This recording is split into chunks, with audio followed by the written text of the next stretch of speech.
August 10th, 1628. Stockholm Harbor is packed with thousands of people. Cannons fire in celebration. A brand new warship glides away from the dock for the very first time.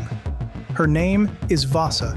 She is the pride of the Swedish Navy, loaded with 64 bronze cannons, gold carvings, and the hopes of a king who wants to rule the Baltic Sea.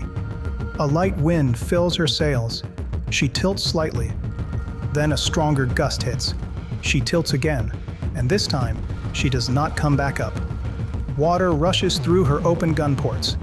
In less than 20 minutes, one of the most expensive ships ever built sinks in front of the entire city. 30 people die within sight of land, within sight of home. Nobody understands what just happened. The ship looked perfect. The wood was strong. The cannons were the finest available. So why did she flip over in calm water on her very first voyage? The answer would not be fully understood for over 300 years. Investigators at the time blamed the crew. They blamed the wind. Some blamed bad luck.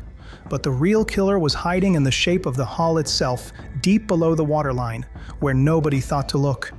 Vasa was built tall, narrow, and deep, like the fashionable warships of her era.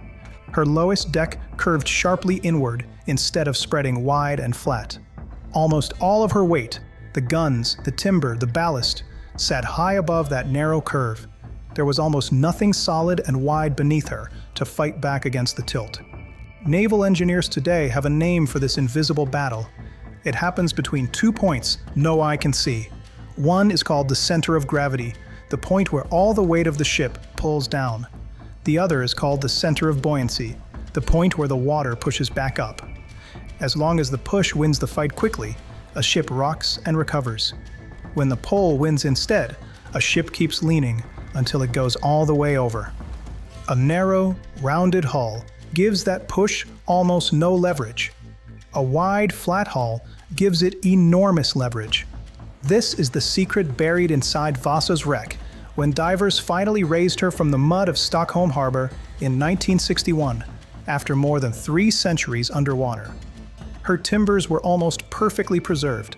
Scientists could finally measure exactly what her original builders got wrong, and what they found changed how the world builds ships forever.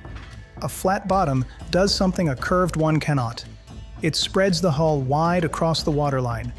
That width pushes the center of buoyancy far out to the side the moment a ship starts to tilt, creating a powerful lever that shoves the vessel back upright almost instantly.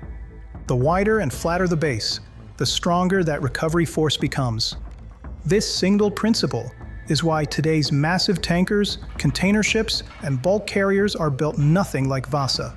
Modern giants, like the largest crude oil carriers on Earth, are shaped almost like enormous floating boxes below the waterline.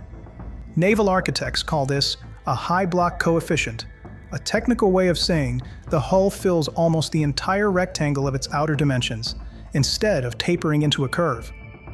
That flat shape solves more than one problem at once. It multiplies stability, exactly the failure that doomed Vasa. It also multiplies cargo space, since a boxy hull holds far more oil, containers, or grain than a narrow curved one of the same length. And it allows a much shallower draft, letting massive ships slip through harbors, canals, and rivers that a deep, narrow hull could never enter.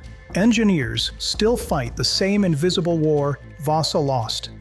Every supertanker, every container ship stacked 8 containers high, every hull loaded with thousands of tons of cargo, is designed around that same silent contest between gravity pulling down and buoyancy pushing up. Vasa never got a second chance to fix her design. But every flat-bottomed giant crossing the oceans today survives because someone finally understood exactly why she did not.